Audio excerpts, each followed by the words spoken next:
Hi hello friends, എല്ലാവർക്കും നമ്മുടെ നാളത്തെ കാറ്റത്തെ കിളിക്കൂടിൻ്റെ പുതിയ വിശേഷങ്ങൾ എന്തൊക്കെയാണെന്ന് അറിഞ്ഞാലോ. അപ്പോൾ നമ്മുടെ വീഡിയോസൊക്കെ കേൾക്കാൻ ഇഷ്ടമാണെങ്കിൽ ഒന്ന് ലൈക്ക് ചെയ്യാനും ഹൈപ്പ് ചെയ്യാനും മറന്നു പോകണ്ട. ഒപ്പം നമ്മുടെ ചാനൽ ആദ്യമായിട്ടാണ് കാണുന്നതെങ്കിൽ ഒന്ന് സബ്സ്ക്രൈബ് ചെയ്തുകൂടെ സപ്പോർട്ട് ചെയ്യുക. അങ്ങനെ നാളെ നമ്മുടെ കാറ്റത്തെ കിളിക്കൂടിൽ നല്ലൊരു ഇടിവെട്ട് പണി നമ്മുടെ സുധീഷിന് കിട്ടുകയാണ് കേട്ടോ. അങ്ങനെ നമ്മുടെ ഗായത്രി സുധീഷിൻ്റെ കല്യാണം കഴിഞ്ഞു എന്നുള്ള വിവരമൊക്കെ അറിഞ്ഞിട്ട് ഗായത്രി താമസിക്കുന്ന ആ ഹോസ്റ്റലിൽ ആ റൂമിൽ തന്നെ കയറി ഒരേ ഇരിപ്പാണ്. അപ്പോൾ ഫ്രണ്ട്സൊക്കെ കുറേ വിളിച്ചു നോക്കിയെങ്കിലും ഗായത്രിക്ക് ഭയങ്കര ഷോക്കായിപ്പോയി. കാരണം ഒരിക്കലും സുധീഷിൻ്റെ കല്യാണം കഴിഞ്ഞു അത് ഉൾക്കൊള്ളാൻ ഗായത്രിക്ക് ഭയങ്കര 2 ആഴ്ചത്തെ പ്രണയമാണ് കേട്ടോ. അപ്പം ഉൾക്കൊള്ളാൻ പറ്റാത്ത ഒരു അവസ്ഥയായിപ്പോയി. അങ്ങനെ ഗായത്രി റൂമിൽ തന്നെ കതകടച്ചിരിക്കുന്നതുകൊണ്ട് ഗായത്രിയുടെ കുറച്ച് ഫ്രണ്ട്സ് ബോയ്സൊക്കെ വന്നിട്ട് സുധീഷിൻ്റെ വീടല്ലേ, സുധീഷ് എവിടെയാന്ന് ചോദിക്കുകയാണ്. അപ്പോൾ നമ്മുടെ ഭാസ്കരനോടെ ഇരിപ്പുണ്ട്. അല്ല, നിങ്ങളാരാ, സുധീഷിൻ്റെ ഫ്രണ്ട്സാണോ എന്ന് ചോദിക്കും. അപ്പോൾ പറയും, കണ്ടിട്ട് ഡീസൻ്റ് ആണല്ലോ, എങ്ങനെ അവൻ്റെ ഫ്രണ്ട്സായി എന്നിങ്ങനെ ചോദിക്കാൻ കേട്ടോ. അപ്പോഴേക്കും നമ്മുടെ സുഭാഷ് ആരാന്ന് ചോദിച്ചിട്ട് പുറത്തോട്ട് ഇറങ്ങി ചെല്ലുകയാണ്. അപ്പം പറയും, ഞങ്ങൾ ഗായത്രിയുടെ ഫ്രണ്ട്സാണ്, സുധീഷ് ഇവിടെ ഇല്ലേന്ന് ചോദിക്കും. ഇവിടെ ഉണ്ട്. ആ സമയം കാണാം നമ്മുടെ സുധീഷ് പെട്ടെന്ന് വരണം. അപ്പോൾ സുധീഷിന് മനസ്സിലായി ഗായത്രിയുടെ ഫ്രണ്ട്സാണ്. സുധീഷ് അകത്തുനിന്ന് കേട്ടോ നിധിയെ നോക്കിയാണ്. നിധി അവിടെ തന്നെ ഇരിപ്പുണ്ട്. നിധി കമാന്നൊരക്ഷരം മിണ്ടിയില്ല, അവിടെ തന്നെ ഇരിക്കുക. അപ്പം സുധീഷ് പുറത്തോട്ട് ഇറങ്ങി ചെന്നു. അല്ല, എന്താ കാര്യം? അതെ, നിങ്ങൾ എന്ത് പണിയാണ്, നിങ്ങൾ അവളെ അവോയ്ഡ് ചെയ്തെന്ന് കേട്ടിട്ട് അവൾക്ക് സഹിക്കാൻ പറ്റില്ല. ഇപ്പം അതേ നിങ്ങൾ വേറെ കല്യാണവും കൂടെ കഴിച്ച ആളാണെന്നോ, നിങ്ങൾ എന്ത് മനുഷ്യനാണ്, ഒരു ഇത് വേണ്ട, ഒരു പെൺകുട്ടിയുടെ കൂടെ ചതിക്കുന്നതിനൊക്കെ ഒരു മര്യാദ വേണ്ട, നിങ്ങൾ എന്ത് മനുഷ്യനാന്നൊക്കെ ചോദിക്കുകയാണ്. നിങ്ങൾ എന്ത് വർത്താനായി പറയണം, സുധീഷ് ചോദിക്കുകയാണ്. അതെ, നമുക്ക് എന്തെങ്കിലും സംസാരിക്കാനാണെങ്കിൽ അങ്ങോട്ട് മാറി നിന്ന് സംസാരിക്കാം. അപ്പോൾ ഹരീഷും അങ്ങോട്ട് വരേണ്ട, നികേഷും ഉണ്ട്, എല്ലാവരും ഉണ്ട്. അപ്പം നമ്മുടെ സുഭാഷ് നിധിയെ ഒന്ന് നോക്കിയിട്ട് ഇതെന്താണെന്ന് അറിയാൻ വേണ്ടിയിട്ട് പുറത്തോട്ടിറങ്ങി സുഭാഷും പോവേണ്ട. അപ്പോൾ അവർ പറയണ, അതെ, നിങ്ങൾ കാണിച്ച ഈ കന്നന്തിരുവിന് ഗായത്രി റൂമിൽ കയറി കതകടച്ചിരിക്കാൻ തുടങ്ങിയിട്ട് കുറേ നേരെ. ആ കുട്ടിക്ക് എന്തെങ്കിലും സംഭവിച്ചാൽ അതിൻ്റെ ഫുൾ ഉത്തരവാദിത്വം നിങ്ങൾ പറയേണ്ടി വരുമെന്ന് അവർ പറയണ. അത് കൊള്ളാം, ഞാൻ എന്ത് ചെയ്തു? അപ്പോൾ പറഞ്ഞു, അത് കൊള്ളാം, നിങ്ങളെ 2 ആഴ്ചയോളം അവളോട് പ്രണയം നടിച്ചിട്ട് ഇപ്പോൾ പെട്ടെന്ന് നിങ്ങൾ അവോയ്ഡ് ചെയ്യണു, നിങ്ങളെ കല്യാണം കഴിഞ്ഞു എന്ന് പറയണു. ഒരു ഇത് വേണ്ട, ഒരു പെൺകുട്ടി ഇങ്ങനെയൊക്കെ ചീറ്റ് ചെയ്യാവോ എന്നൊക്കെ അവന്മാർ ചോദിക്കുകയാണ്. അതിന് ഞാൻ എന്ത് ചീറ്റ് ചെയ്തു എന്നാ ആ കുട്ടിയുടെ അടുത്ത് കാര്യങ്ങൾ പറഞ്ഞ് മനസ്സിലാക്കാൻ. ആ കുട്ടി എൻ്റെ അടുത്ത് ഇങ്ങോട്ട് സംസാരിച്ചു, അതനുസരിച്ച് ഞാൻ സംസാരിച്ചു. ഞാൻ ആ കുട്ടിയെ പ്രണയിക്കുന്നുണ്ടെന്നോ കെട്ടിക്കൊള്ളാമെന്നൊന്നും ഞാൻ ആ കുട്ടിയുടെ അടുത്ത് പറഞ്ഞിട്ടൊന്നുമില്ലല്ലോ. അപ്പോൾ പറഞ്ഞു, ഇതൊക്കെ ഒരു മര്യാദയാണോ എന്ന് അവന്മാർ ചോദിക്കുകയാണ്. ഞങ്ങളെ കോളേജിൽ പഠിക്കുന്ന പിള്ളേരാണെന്ന് കരുതിയിട്ട് ഞങ്ങൾക്ക് ആൾബല ഇല്ലയെന്നൊന്നും നിങ്ങൾ വിചാരിക്കണ്ട. അപ്പോൾ ഹരീഷ് കഴിഞ്ഞതേ വലിയ വെല്ലുവിളിക്കൊന്നും ഇവിടെ നിൽക്കണ്ട. പിന്നെ ആ കുട്ടി കതകടച്ചിരിക്കുന്നു. അപ്പോഴേക്കും നമ്മുടെ ഭാസ്കർ അവിടെ ഇരുന്നുകൊണ്ട് പറഞ്ഞു, അല്ല, കുറേ നേരമായിട്ട് ഞാൻ കേൾക്കണു കഥകടച്ചിരിക്കുന്നു. അല്ല, ആ കുട്ടി കഥകടച്ചിരുത്താൻ നിങ്ങൾ ഇങ്ങോട്ട് എന്തിനാണ് വന്നത്? ഭാസ്കരൻ ചോദിക്കുകയാണ്. ഇവനാണെങ്കിൽ മേസ്തിരിയാ, അവരാണെങ്കിൽ ഡ്രൈവറും, പിന്നെ അവൻ വർക്ക്ഷോപ്പുകാരനാണ്, പിന്നെ ഈ നിൽക്കണ ചെറിയ ചെറുക്കനാണെങ്കിൽ കോളേജിൽ പഠിക്കുക. പിന്നെ ഇവർ വന്നിട്ട് വല്ലതും പറ്റുമോ? നിങ്ങളൊരു കാർപ്പൻറ്ററെ പോയി വിളിക്ക്, കതവ് തുറന്നില്ലെങ്കിൽ കതവ് തുറക്കാനുള്ള വകുപ്പ് നോക്ക്.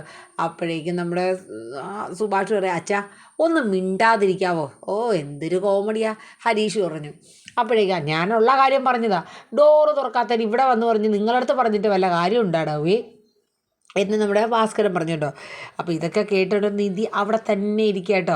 സുധീഷിന് ആകെ വല്ലാത്തൊരു ബുദ്ധിമുട്ടാവുകയാണ്. അപ്പോൾ സുധീഷ് പറഞ്ഞു, ഞാനിപ്പോൾ എന്താ ചെയ്യേണ്ടത്? നിങ്ങൾ എന്ത് ചെയ്താലും ശരി, ചെയ്തില്ലെങ്കിലും ശരി, ആ കുട്ടിക്ക് എന്തെങ്കിലും ബുദ്ധിമുട്ട് വരികയോ മറ്റോ വന്നു കഴിഞ്ഞാൽ അത് നിങ്ങൾ എന്നെ ഹാൻഡിൽ ചെയ്യേണ്ടി വരും. കാരണം എന്ന് വെച്ചാൽ ആ കുട്ടി എന്തെങ്കിലും അവിവേകം കാണിച്ചാൽ, എടാ, നിങ്ങൾ ഇവിടെ കിടന്ന് സംസാരിക്കേണ്ട, ആ കുട്ടി എന്തെങ്കിലും അവിവേകം കാണിച്ചു ആ ഡോറ് തുറന്ന് പോയി നോക്കടാന്ന് വീണ്ടും ഭാസ്കരൻ പറയണേ. അച്ഛൻ ഒന്ന് മിണ്ടാതിരിക്കാവോ? സുധീഷ് പറയണേ. അങ്ങനെ അവന്മാർ കുറേ വെല്ലുവിളിയൊക്കെ വിളിക്കുന്നത്. അപ്പം ഹരീഷ് പറഞ്ഞതേ ആ കുട്ടി കഥകടച്ചിരിക്കുന്നു, അതിന് വിഷമമുണ്ട്, അതൊക്കെ ഞങ്ങൾക്ക് മനസ്സിലായി, സമ്മതിച്ചു. പക്ഷേ അതിൻ്റെ പേരിൽ നിങ്ങൾ കുറച്ച് പിള്ളേർ വന്ന് ഇവിടെ വെല്ലുവിളിച്ച് പോകേണ്ട കാര്യങ്ങളൊന്നുമില്ല. അതെ, ഈ വീട്ടിൽ പറ്റില്ല എന്ന് ഹരീഷ് പറഞ്ഞു. അപ്പോൾ പറഞ്ഞു, ഞങ്ങളിപ്പോൾ പോകണം, ഞങ്ങളൊരു കാര്യം പറഞ്ഞേക്കാം, ആ കുട്ടി ഡോറ് തുറക്കാണ്ട് വല്ലതും വന്നാൽ ഇനി അതിൻ്റെ മേലിൽ പറഞ്ഞാൽ എന്ത് ഭവിഷ്യത്തും നിങ്ങൾ നേരിട്ടോണമെന്ന് സുധീഷിനോട് പറഞ്ഞിട്ട് അവന്മാർ പോകട്ടോ. സുധീഷ് അകത്തോട്ട് വന്നു. അപ്പോഴേക്കും സുഭാഷ് അങ്ങോട്ട് തുടങ്ങി, നാണം ഉണ്ടോടാ, അവന് പെർഫ്യൂം അടിച്ച് ഡ്രസ്സും ഇട്ട് കോലവും കെട്ടി അവൻ പോയി ബസ് സ്റ്റോപ്പിൽ പോയി കാത്തു നിന്ന് സംസാരിക്കും. അന്നേ പറഞ്ഞു, നികേഷ് പോലും നിന്നോട് പറഞ്ഞതല്ലേടാ ഈ വയ്യാവേലി കേസിനൊന്നും പോകണ്ടെന്ന്. സുഭാഷ് അങ്ങനെ പൂരെ പറയണം കേട്ടോ നമ്മുടെ സുധീഷ് തല കുനിച്ച് നിൽക്കുകയാണ്. ഇതൊക്കെ കേട്ടോണ്ട് നിധി അവിടെ ഇരിക്കുക കേട്ടോ. നിധി കമാന്ന് മിണ്ടല്ല. അപ്പോഴേക്കും ഹരീഷ് പറഞ്ഞു ഇനിയിപ്പോൾ ആ പെണ്ണ് എന്തെങ്കിലും അവിവേകം കാണിക്കുമോ. അപ്പം ഭാസ്കർ അവിടെ ഇരുന്നുകൊണ്ട് പറഞ്ഞു പിന്നെ കാണിച്ചു കഴിഞ്ഞാൽ യവൻ്റെ കാര്യം കട്ടപ്പുക തന്നെ, അത് ഉറപ്പായ കാര്യമാണെന്ന് പറഞ്ഞു. അത് കേട്ടപ്പോഴത്തേക്ക് എല്ലാവരും ഭാസ്കരനെ ഒന്ന് നോക്കിയാണ്. സുധീഷിൻ്റെ മനസ്സിലും ഇനി ആ പെണ്ണ് എന്തെങ്കിലും അവിവേകം കാണിക്കുമോ എന്നൊരു പേടി സുധീഷിനും തോന്നുകയാണ്.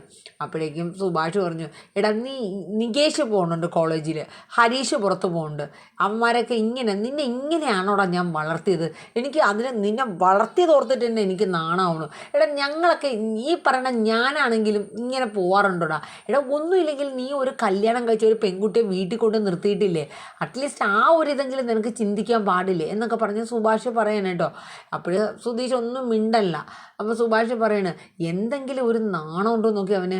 അന്ന് പറഞ്ഞു നികേഷ് വരെ നിന്നെ പറഞ്ഞ് ഉപദേശിക്കാൻ പുറകെ നടന്നതാ, ഇതിലേക്കൊന്ന് ചെന്ന് ചാടല്ലേ നമ്മുടെ തലയിലിരിക്കും എന്നൊക്കെ പറഞ്ഞതാ. അപ്പോഴൊന്നും നിനക്ക് കേൾക്കാൻ പറ്റില്ല, ആയിക്കോട്ടെ നീ എന്താന്ന് വെച്ച് ചെയ്തോ എന്നിങ്ങനെ പറയണം. അപ്പോഴേക്കും സുധീഷ് പറഞ്ഞു അല്ല സുഭാഷ് ഏട്ടാ എന്തിൻ്റെ പേരിലാണ് എന്നെ കുറ്റപ്പെടുത്തുന്നത്, സുഭാഷ് ഏട്ടൻ ആ പെങ്കൊച്ചിൻ്റെ അടുത്ത് എൻ്റെ കല്യാണം കഴിഞ്ഞു എന്ന് പറഞ്ഞതുകൊണ്ടാണ് ഇത്രയും ബുദ്ധിമുട്ടായി എന്ന് സുധീഷ് പറയണം. ഓഹോ ഇപ്പം അതാണോ കുറ്റം സുഭാഷ് ചോദിക്കുകയാണ്. പിന്നെ അല്ലാണ്ട് അതെ ഞാൻ ചോദിക്കട്ടെ, ഒരു ഭാര്യ സ്നേഹമുള്ള ഒരു ഭാര്യ എന്നെ കാത്ത് ഇരിപ്പുണ്ടോ? ഞാൻ അർത്ഥത്തിലാണ് ഞാനൊരു ഭർത്താവെന്ന രീതിയിൽ പറയണത്? ഒരു ഭാര്യ ഭർത്താവെന്ന രീതിയിലുള്ള ജീവിതമാണോ ഞങ്ങളുടേത്? ആ മുറിയിലെ 7 അയലത്തെങ്ങാനും കൂടെ പോയി കഴിഞ്ഞാൽ നാട്ടുകാർ മൊത്തം വിളിച്ച് വരാൻ പാകത്തിന് കൂവി വിളിക്കും, അതാണ് പ്രശ്നം. പിന്നെ എന്തർത്ഥത്തിലാണ് നിധി? അപ്പോൾ സുധീഷിനെ ഒരു നോട്ടം നോക്കിയാണ് കേട്ടോ. സുധീഷ് എന്താ ഉദ്ദേശിക്കുന്നത്? അപ്പോൾ സുധീഷ് പറഞ്ഞു നമ്മുടെ ഒരു ഫേക്ക് കല്യാണമല്ലേ അല്ലേ നിധിയാണെങ്കിൽ ഇത് ഡൈവേഴ്സിന് കൊടുത്തേക്കണം, 1 മാസം 2 മാസം കൊണ്ട് ഡൈവേഴ്സ് കിട്ടും. അപ്പോഴേക്കും നിധിക്ക് ഒരു ബാഗും തട്ടിയെടുത്ത് നിധിക്ക് അങ്ങ് പോയാൽ മതിയല്ലോ. പിന്നെ ഞാൻ എന്തെന്ന് പറയണം? ഞാൻ ഗായത്രിയുടെ അടുത്ത് പറയണമായിരുന്നോ ഇല്ല എൻ്റെ കല്യാണം കഴിഞ്ഞതാണ്, എൻ്റെ ഭാര്യയാണ് നീതു അങ്ങനെയൊക്കെ പറഞ്ഞാൽ നിധി അംഗീകരിച്ചു തരുമോ? സുഭാഷ് ഏട്ടൻ തന്നെ പറഞ്ഞു എനിക്കിതിൻ്റെ മറുപടി സുഭാഷ് ഏട്ടൻ തന്നേന്ന് പറയാം. എന്നിട്ട് നിധിയുടെ മുഖത്ത് സുധീഷ് ഇങ്ങനെ നോക്കട്ടോ. എന്നിട്ട് സുധീഷ് വീണ്ടും പറയണം ഇന്നാളൊരു ദിവസം നിധിയുടെ ഒരു ബോസ് വന്നു, ഏതോ സിദ്ധാർത്ഥ വന്നു, അയാളടുത്ത് പോലും എന്നെ പരിചയപ്പെടുത്തുന്നത് എൻ്റെ കസിനാണ്, ഞാനൊരു കസിന് അല്ലേ, ആയിക്കോട്ടെ പിന്നെ ഞാൻ എന്തർത്ഥത്തിലാണ് ഒരു ഭർത്താവ് എന്നുള്ള ചുമതല ചെയ്തില്ല എന്ന് സുഭാഷ് ഏട്ടൻ പറയണത്, ഞാൻ ഏത് രീതിയിലാണ് എന്നൊക്കെ പറഞ്ഞിട്ട് നിധിയെ കൊള്ളുന്ന പാകത്തിൽ സുധീഷ് നല്ല ഡയലോഗ് അടിക്കാൻ കേട്ടോ. ആകെ ഒരു ഇടങ്ങേറാ വീണ്. അപ്പം നമ്മുടെ നിധി ഇതൊക്കെ കേട്ടോണ്ടിരിക്കുകയാണ്, ഭാസ്കരനും ഇത് കേട്ടുകൊണ്ടിരിക്കുകയാണ്. അപ്പോഴേക്കും നമ്മുടെ സുധീഷ് പറയണം ഞാൻ ഒരു ഭർത്താവായിട്ട് അല്ലെങ്കിൽ ഞാനൊരു ഭർത്താവായി സുഭാഷേട്ടൻ പറഞ്ഞതുപോലെ ആ ഒരു ചുമതലയും ആ ഒരു ഇതോടു കൂടിയുള്ള ഒരു ജീവിക്കുന്ന ഒരാളല്ലല്ലോ സുഭാഷേട്ട. പിന്നെ ഞാൻ എങ്ങനെ ഗായത്രിയുടെ അടുത്ത് പറയണത്? മറ്റുള്ളവരുടെ മുമ്പിൽ എനിക്കൊരു ഭർത്താവിൻ്റെ സ്ഥാനമൊന്നും നിധി തന്നിട്ടില്ല എന്നും പറയണം കേട്ടോ. കാരണം ഡൈവേഴ്സിന് വേണ്ടി കാത്തിരിക്കുന്ന ഒരാളാണ് നിധി. ഇതൊക്കെ സുധീഷ് പറയുന്നുണ്ടെങ്കിലും സുധീഷിൻ്റെ ഉള്ളിൽ വേറൊന്നുമില്ല. ഈ ഗായത്രീനെ ചുമ്മാ കൊണ്ടുവന്നത് എന്തിനാന്ന് വെച്ചാൽ നിധിക്കൊരു പൊസസീവ്നെസ് ഒക്കെ വന്ന് എൻ്റെ കൂടെ ദേഷ്യപ്പെട്ട് അവളോട് ദേഷ്യപ്പെട്ടൊക്കെ ആ നിധിയുടെ സ്നേഹം എന്താണെന്ന് അറിയാൻ വേണ്ടിയിട്ടാണ് സുധീഷ് ഒരു കളി കളിച്ചത്. പക്ഷേ ഇത് ഇടിവെട്ട് പണിയായിപ്പോയി. കാരണം വേറൊന്നുമല്ല, ഇത് അവസാനം ഗായത്രി തലയിലുമായി അവസാനം ഇങ്ങനെ ഒരു ഇതായി. പക്ഷേ ഇവിടെ നമ്മുടെ സുധീഷ് വീണ്ടും ഒരു ഗോൾ അടിക്കുകയാണ്. കാരണം ഇത് ഇപ്പോഴെങ്കിലും തുറന്ന് പറയും സുധീഷ് ചെയ്തത് തെറ്റാണ് എന്നൊക്കെ പറയുമായിരിക്കും എന്ന രീതിയിലാണ് സുധീഷ് സുഭാഷിൻ്റെ അടുത്ത് ഈ മാതിരി പറയണത്. അങ്ങനെ ആകെ ഒരു വല്ലാത്ത ബുദ്ധിമുട്ടായി പോയിട്ട് അങ്ങനെ നമ്മുടെ സുധീഷ് അങ്ങനെ പറഞ്ഞ് നിർത്തുകയാണ്. ഇത് കേട്ട് കഴിഞ്ഞപ്പം നമ്മുടെ നിധി പതുക്കെ എഴുന്നേറ്റിട്ടോ. അപ്പം നിധി പറഞ്ഞു അതെ സുധീഷ് പറഞ്ഞ് ശരിക്കും കറക്റ്റായിട്ടുള്ള കാര്യം തന്നെയാണ് സുഭാഷ് ഏട്ടൻ്റെ ഭാഗത്താണ് തെറ്റ്. സുഭാഷ് ഏട്ടൻ ഒരിക്കലും കല്യാണം കഴിഞ്ഞു എന്ന് പറയരുത്. ഞാനും സുധീഷും തമ്മിൽ ഒരു ഫേക്ക് കല്യാണമല്ലേ, എൻ്റെ ഒരു കല്യാണം മുടക്കാൻ വേണ്ടിയിട്ട് സുധീഷ് എൻ്റെ വിവാഹം കഴിച്ച് ഇവിടെ കൊണ്ടുവന്നു. അല്ലാണ്ട് സുധീഷ് ഇതിൽ ഒരു തെറ്റും ചെയ്തിട്ടില്ല. കാരണം എന്നെ സഹായിക്കാൻ വന്നിട്ട് സുധീഷിന് ഇടങ്ങോലായിപ്പോയി. അപ്പോൾ സുധീഷ് പെട്ടെന്ന് എവളെന്താ ഇങ്ങനെയൊക്കെ പറയണത് എന്ന് മനസ്സിൽ ചിന്തിക്കാൻ കേട്ടോ.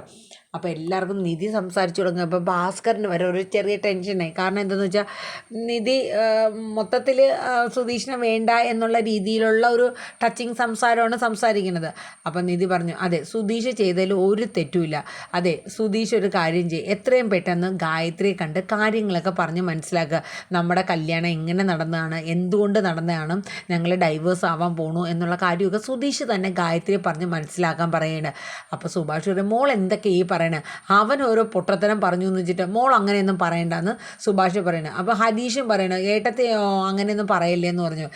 ഇല്ല, സുധീഷ് ചെയ്തല്ലോ ഒരു തെറ്റുമില്ല, സുധീഷിനെ ആരും കുറ്റപ്പെടുത്തണ്ട, സുധീഷ് ഒരു ഭർത്താവല്ലല്ലോ, അപ്പോൾ ഒരു പെൺകുട്ടിയെ സ്നേഹിക്കുന്നതിൽ എന്താ തെറ്റ്. സുധീഷിനാണെങ്കിൽ ഗായത്രീനെ ഒരുപാട് ഇഷ്ടമാണ്, കണ്ടില്ലേ, ഗായു 24 മണിക്കൂറും ഗായത്രീനെ ഫോൺ ചെയ്ത് ഓരോ കാര്യങ്ങൾ ചോദിച്ചു കൊടുത്തൊക്കെ ഇരിക്കുക. ഉള്ളുകൊണ്ട് സുധീഷിന് ഒരുപാട് ഇഷ്ടമാണ്.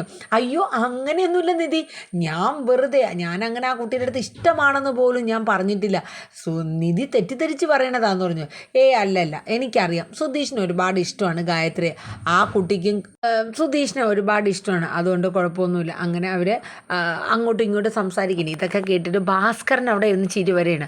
അപ്പോഴേക്കും നിധി പറഞ്ഞു, വേണ്ട, അല്ലെങ്കിൽ ഒരു കാര്യം ചെയ്യും, സുധീഷ് പോയി പറഞ്ഞാൽ ചിലപ്പോൾ ആ കുട്ടി വിശ്വസിക്കില്ല എന്ന് പറഞ്ഞു. അപ്പോഴേക്കും നമ്മുടെ ഭാസ്കരൻ എഴുന്നേറ്റ് വന്നിട്ട് പറഞ്ഞു, മോള് പറഞ്ഞതാണ് ശരിയായ കാര്യം, യഥാർത്ഥത്തിൽ നിങ്ങൾ തമ്മിൽ ഭാര്യയും ഭർത്താവൊന്നും അല്ലല്ലോ. അപ്പോൾ സുധീഷ് എന്തായാലും ഗായത്രി എന്ന് പറഞ്ഞാൽ ആ പെൺകുട്ടി ഇഷ്ടപ്പെട്ടെങ്കിൽ ആ ഒരു കല്യാണം അങ്ങ് നടക്കട്ടെ, മോള് പറഞ്ഞ കാര്യമാണ് ശരിയെന്ന് പറയുന്നത്. അപ്പോഴേക്ക് എല്ലാവർക്കും ദേഷ്യം വരെയാണ്. സുധീഷിനാണെങ്കിൽ ഭാസ്കരനെ കടിച്ചു കീറാനുള്ള ദേഷ്യം വരാട്ടോ. ഈ സമയത്ത് നമ്മുടെ നിധി പറഞ്ഞു, ഒരു കാര്യം ചെയ്യാം, സുധീഷ് പോയി പറഞ്ഞ ഒരു പക്ഷേ ഗായത്രി വിശ്വസിക്കില്ല, ഈ സംഭവങ്ങളുടെ തുടക്കം മുതൽ നമ്മുടെ കല്യാണം നടന്നതും ഇപ്പോൾ നമ്മൾ ഡൈവേഴ്സ് ആവാൻ പോണു എന്നുള്ള കാര്യമൊക്കെ ഞാൻ തന്നെ ഗായത്രിയോട് നേരിട്ട് പറയാം, അപ്പോൾ പിന്നെ കുഴപ്പമില്ലല്ലോ. അപ്പോൾ ഭാസ്കരൻ പറഞ്ഞു, അതെ, നിങ്ങളിവിടെ കഥയും ചെറുകഥയൊക്കെ പറഞ്ഞുകൊണ്ട് നിൽക്കുന്ന സമയത്തെ ആ കൊച്ച് റൂമിനകത്ത് ജീവനോടെ ഉണ്ടോ ഇല്ലയോ എന്ന് പോലും നമുക്കറിയില്ല. അപ്പോൾ ഹരീഷ് പറഞ്ഞു, അയ്യോ ആ കുട്ടി അങ്ങനെ എന്തെങ്കിലും അവിവേകം ചെയ്യുമോ. അപ്പോഴേക്കും നിധി പറഞ്ഞു, ഒരു കാര്യം ചെയ്യാം, ഞാനിപ്പം തന്നെ നികേഷിനെയും കൂട്ടി പോവാം എന്നിങ്ങനെ പറയണം. എല്ലാവർക്കും ഭയങ്കര ടെൻഷനാവുകയാണ്. സുധീഷിന് വെറുതെ വടി കൊടുത്ത് അടി വാങ്ങിയ ഒരു അവസ്ഥയായിപ്പോയി. കാരണം ചക്കിന് വെച്ചത് കൊക്കിന് കൊണ്ടുവന്ന് പറയണ അവസ്ഥ. വെറുതെ ഇരുന്നാൽ മതിയായിരുന്നു, ഇതിപ്പോൾ ഉത്തരത്തിൽ ഇരുന്ന കിട്ടിയതുമില്ല, കഷത്തിരുന്നത് പോവുകയും ചെയ്തു എന്നുള്ള മട്ടിലാണ് സുധീഷിനെ നിൽപ്പ്. സത്യം പറഞ്ഞാൽ സുധീഷിന് ഗായത്രിയോട് ഒരു ഇഷ്ടമോ പ്രണയമോ ഒന്നും തോന്നിയിട്ടില്ല. നിധിയെ ഒരു പൊസസീവ്നെസ് ആക്കുക എന്നുള്ള ഒരു ഉദ്ദേശത്തോടു കൂടി മാത്രം സുധീഷ് കളിച്ചൊരു കളിയാണിത്. അപ്പോൾ ഇത് ഏകദേശം നാളത്തെ പ്രൊമോയിൽ ഇതൊക്കെ തന്നെയാണ് കാണിക്കുന്നത്. ഇനിയിപ്പോൾ എന്താണ് നടക്കാൻ പോകുന്നത്, നിധി ഇനി ഗായത്രിയെ പോയി കാണുമോ എന്നുള്ളതൊക്കെ നമുക്ക് അടുത്ത പുതിയ കാത്തിരുന്ന വിശേഷത്തിൽ തന്നെ നമുക്ക് അറിയാം. അപ്പോൾ എല്ലാവരും കാത്തിരിക്കുക നമ്മുടെ പുതിയ വിശേഷങ്ങൾക്കായിട്ട്. നമ്മുടെ വീഡിയോസൊക്കെ കേട്ട് ഇഷ്ടപ്പെട്ട് കഴിഞ്ഞാൽ ലൈക്ക് ചെയ്യാനും ഹൈപ്പ് ചെയ്യാനും മറക്കണ്ട. ഒപ്പം നമ്മുടെ ചാനൽ ആദ്യമായിട്ടാണ് കാണുന്നതെങ്കിൽ സബ്സ്ക്രൈബ് ചെയ്തുകൂടെ സപ്പോർട്ട് ചെയ്യുക. എല്ലാവർക്കും നല്ലൊരു ശുഭദിനം പറഞ്ഞുകൊണ്ട് നിർത്തുന്നു. താങ്ക്